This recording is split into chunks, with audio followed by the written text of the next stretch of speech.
¿Qué tal estáis amigos y sé bienvenidos? Mi nombre, como ya sabéis, es Juan Carlos y soy el autor del libro Mente Ecologista, que tenéis aquí en pantalla. Vamos a seguir trabajando con estos principios. Pero antes de nada, recuerda, si me estás viendo desde Facebook e Instagram, dale a seguir y me gusta. Si por el contrario me estás viendo desde YouTube, pulsa suscribirse y activar la campanita con todas las notificaciones, ya que es la única forma que tiene YouTube y junto con Facebook e Instagram de avisaros de contenido nuevo de manera actualizada que voy subiendo a estos canales. Si no lo hacéis, simplemente es que no funcionan. Y bueno, vamos a seguir. Antes de nada, quiero dar las gracias a aquellas personas que ya habéis decidido adquirir Mente Ecologista. Muchísimas gracias, de verdad. Y también dar las gracias a aquellas personas que lo están estudiando, aprendiendo y aplicando, porque el conocimiento sin aplicación no vale para nada. Y si tú todavía no lo tienes, no te preocupes, porque te voy a dejar el enlace de Mente Ecologista, te voy a dejar justamente aquí debajo. Y ya verás, en plan de, es un proceso muy sencillo. Tienes simplemente que seguir los pasos hasta que hayas adquirido tu propio ejemplar. Y una vez que lo hayas hecho, yo personalmente me encargo de enviártelo a la mismísima puerta de tu casa. Y es un ejemplar totalmente personalizado. No hay dos ejemplares iguales. Así que, bueno, son todo ventajas. Así que, si todavía no lo tienes, pues ya sabes lo que tenéis que hacer. Bueno, hoy tenemos un contenido bastante especial. Vamos a buscarlo aquí en el índice. Para aquellos que ya lo tengáis, por supuesto. Vale. Aquí.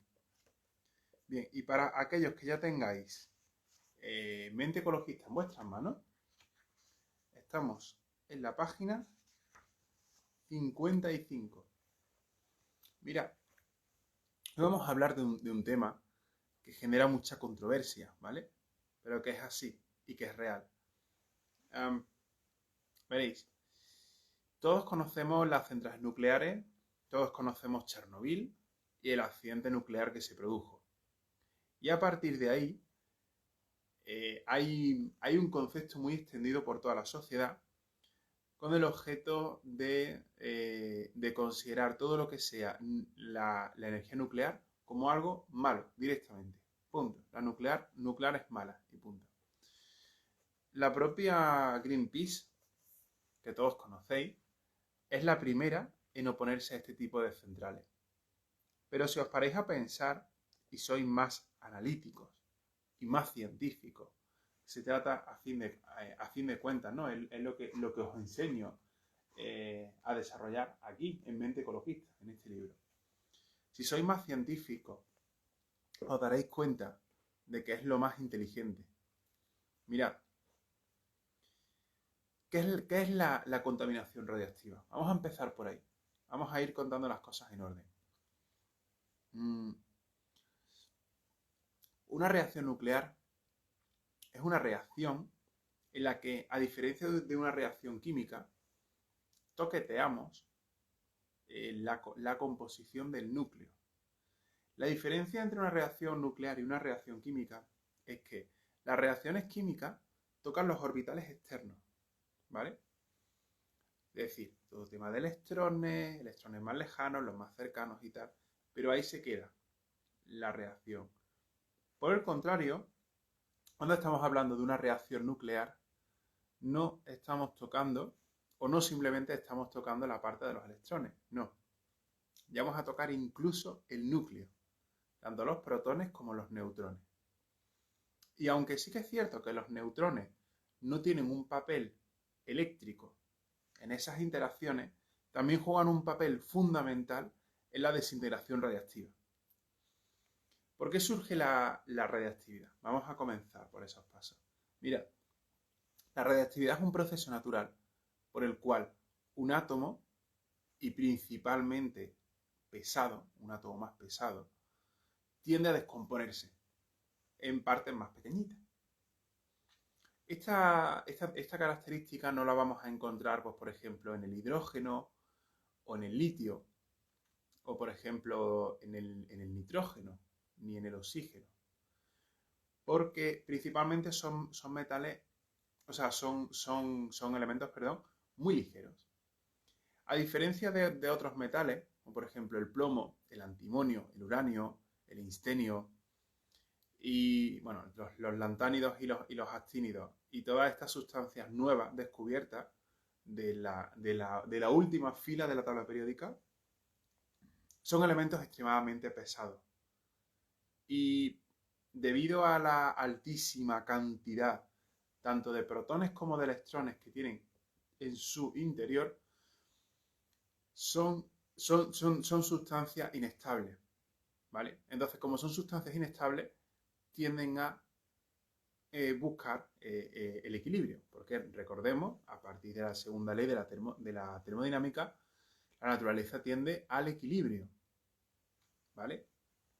Entonces, si la naturaleza tiende al equilibrio, si esta configuración electrónica les hace que sea inestable, van a romperse para buscar la estabilidad.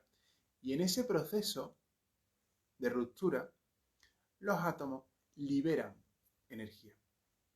Esa energía fue estudiada durante las primeras décadas del siglo XX y fue aplicada a partir de los años 40 y los años 50 del siglo pasado.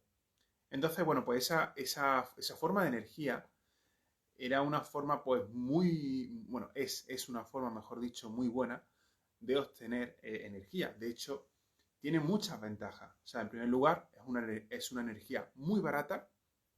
Esa energía, por ejemplo, no emite gases de efecto invernadero, como por ejemplo hacen las centrales antiguas, ¿vale? ¿Qué hacen por ejemplo, las centrales térmicas? Una central térmica simplemente realiza una reacción química, es decir, modifica la parte exterior de los átomos y de los átomos para que rompan esas moléculas y formen nuevas moléculas. Y como es una reacción de combustión, van a generar siempre restos hacia la atmósfera, o sea, restos en forma de gases hacia la atmósfera. ¿Cuál es el problema de todo esto? El problema de estas reacciones es justamente el impacto medioambiental que está teniendo en la naturaleza. Y esto es así, o sea, esto es real. Lo que ocurre por ejemplo, todas las centrales térmicas, los vehículos de combustión, es que emiten suciedad y emiten porquería y gases nocivos hacia la atmósfera. Y toda esa suciedad, nosotros los seres humanos la absorbemos. De hecho, en el vídeo de ayer, no sé si lo visteis, estuvimos hablando justamente de este tema. Estoy seguro de que, bueno, pues lo habrás visto. Y si no lo has visto, no te preocupes. El vídeo está justamente ahí.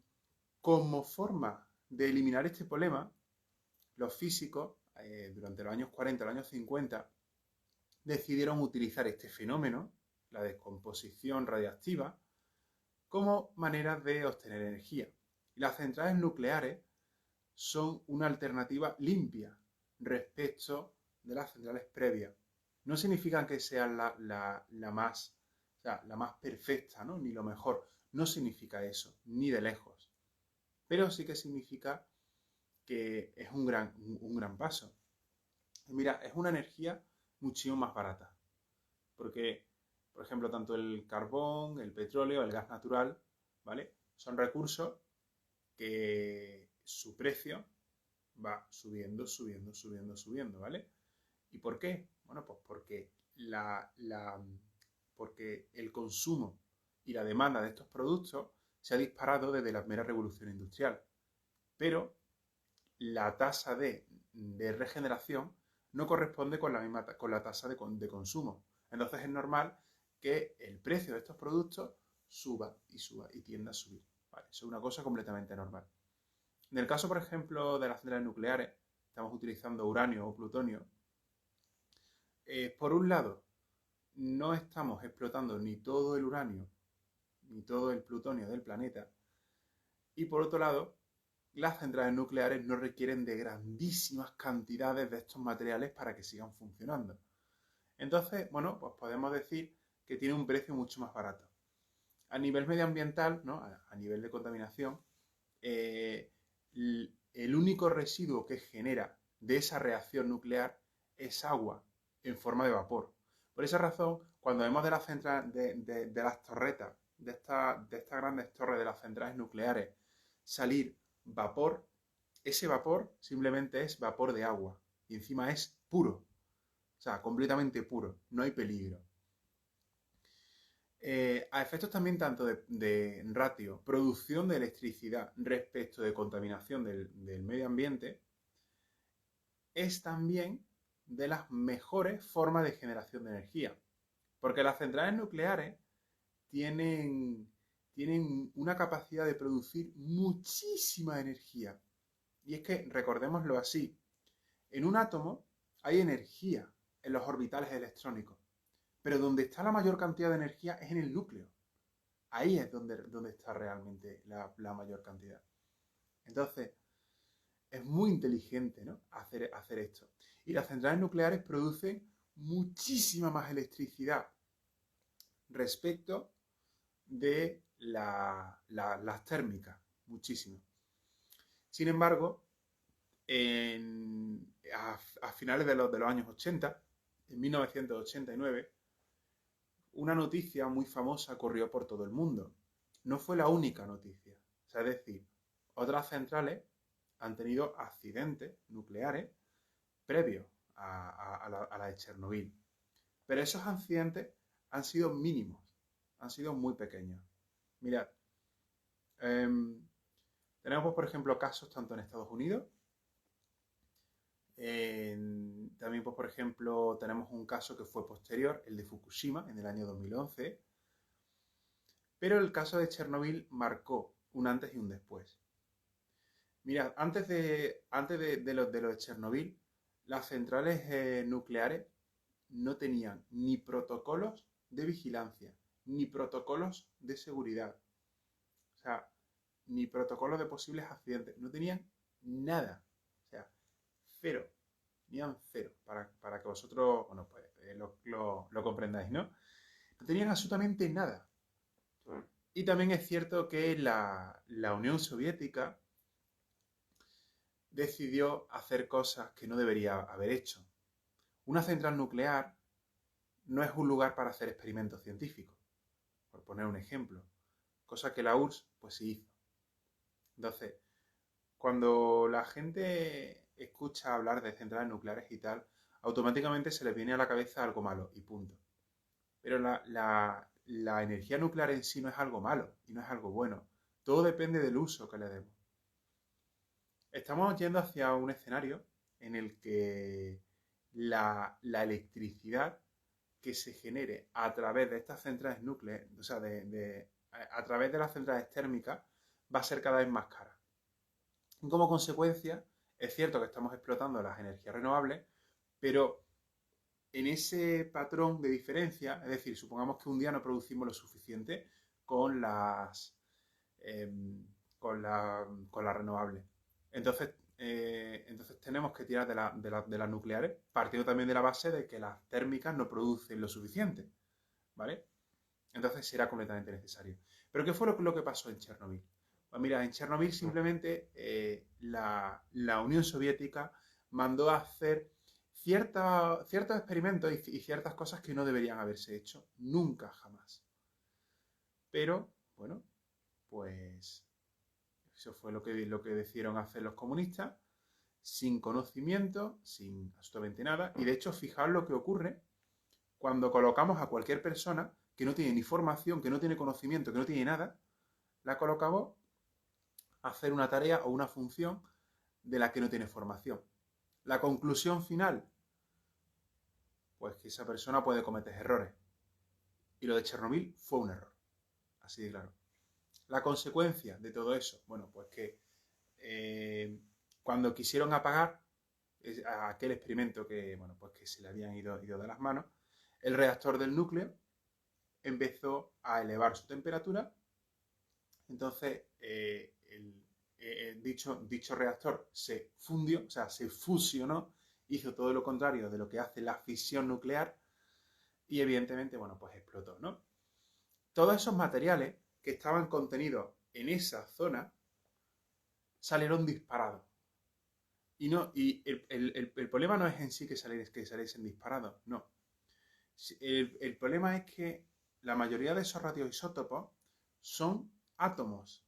Es decir, que no es un trozo de suciedad que tú lo puedas coger con la mano, no, no. Son átomos radiactivos. Átomos que han sido energética y nuclearmente tan excitados que tienen demasiada energía. Y al tener demasiada energía, esa energía tienen que liberarla. Y la forma de liberarla es mediante la reactividad. Si tienes átomos como residuos, pueden subir a la atmósfera y se pueden mover a merced de las corrientes del viento. Lo que ocurrió inicialmente es que esos restos que salieron del reactor tuvieron que ser retirados por bomberos, por soldados del ejército, bueno, o sea, incluso también por policía de la propia Unión Soviética. Tuvieron que manipular una serie de, bueno, pues de sustancias, ¿no? Y tal, que eran, digamos, los combustibles de esa reacción nuclear. Y el simple hecho de exponerse a esta fuente radiactiva tan grave, o sea, tan fuerte y tan activa, todo ese tipo de cosas evidentemente genera efectos en la salud humana. Eso está completamente claro. Por esa razón tuvieron que intervenir corriendo con una serie de palas y de escobas y de palos, bueno, lo que tenían a mano.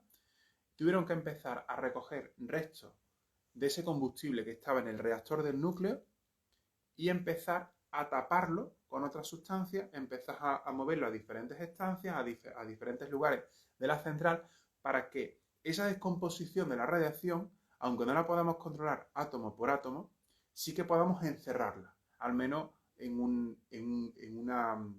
una habitación, por ejemplo, ¿no? En algún habitáculo o algo, digamos, que, bueno, pues que podamos, por ejemplo, cerrar con llave o que principalmente, ¿vale? Que no se escape. Pero recordemos una cosa, los materiales radiactivos van a seguir descomponiéndose, es decir, van a seguir emitiendo radiactividad hasta que la composición electrónica de ese núcleo sea estable. Esos restos de los que acabamos de hablar pueden ser restos, pues, por ejemplo, que vayan al propio suelo, que sean piezas grandes, restos también, pues, por ejemplo, que caigan a biomas acuáticos, y eso sí que es muy peligroso. Y restos, por ejemplo, pues ciertos átomos que sean emitidos hacia la atmósfera y que, bueno, pues que estén a merced del viento. Y ahí ya sí que tenemos un auténtico problema. ¿Por qué? Bueno, pues porque tenemos tres casos. En el primero de los casos tenemos una contaminación radiactiva que afecta al suelo y afecta evidentemente a todos los factores bioquímicos, tanto, pues, por ejemplo, las formas de vida de los descomponedores, las bacterias, restos de hojas, parte de la tierra, o sea, todo, prácticamente todo. En el caso, por ejemplo, de caer en los biomas acuáticos, generan incluso mutaciones o sea, mutaciones genéticas. Todos hemos visto la serie de Los Simpsons donde sale ese pez de 3 ojos justo en esa laguna que sale al lado de la zona nuclear, ¿no? Y en el caso, por ejemplo, de esos átomos y esas moléculas que suben hacia la atmósfera y se mueven a merced del viento, pueden hacer que esos restos vayan moviéndose por todo el planeta. Entonces, ¿las nucleares realmente tienen este problema? Sí, pero ese problema se produjo principalmente porque no supieron lo que estaban haciendo. Principalmente por eso. Por esa razón, si no tienes conocimiento profundo y preciso y exacto, ni experiencia con trabajar las centrales nucleares, ni el conocimiento exacto de la física nuclear, ni siquiera, ni siquiera de la propia arquitectura, ni de los propios materiales, ¿no? Ni de la propia ingeniería que se utilizan dentro de estas centrales nucleares. Es lógico, es conveniente y es medioambientalmente correcto, pues no manipular cualquier elemento, ¿no? Y cualquier zona. Mirad, como ya sabéis, yo soy físico, ¿vale? Pero yo nunca he trabajado en una central nuclear. Es decir, yo tengo la formación teórica y yo os hablo de la formación teórica. Pero si realmente queremos profundizar en estos temas, pues sí que es conveniente buscar a un ingeniero y a un físico que haya trabajado. O sea, no es solamente conocer de libros, es también conocer de práctica. Se trata de eso, ¿no? A fin de cuentas. Y bueno, pues una última reflexión antes ya de terminar de todo esto. ¿Qué es lo mejor? ¿Nuclear sí? ¿Nuclear no? Pues mira, os soy sincero. Cada vez las reservas tanto de petróleo y de gas natural y de carbón cada vez son menores. Cada vez hay menos y menos, cada vez menos reservas. ¿Vale? Llegará un punto en el que tendremos que generar electricidad a través de otras fuentes. Y sí, tenemos las energías renovables, estamos completamente de acuerdo, pero su producción no es suficiente.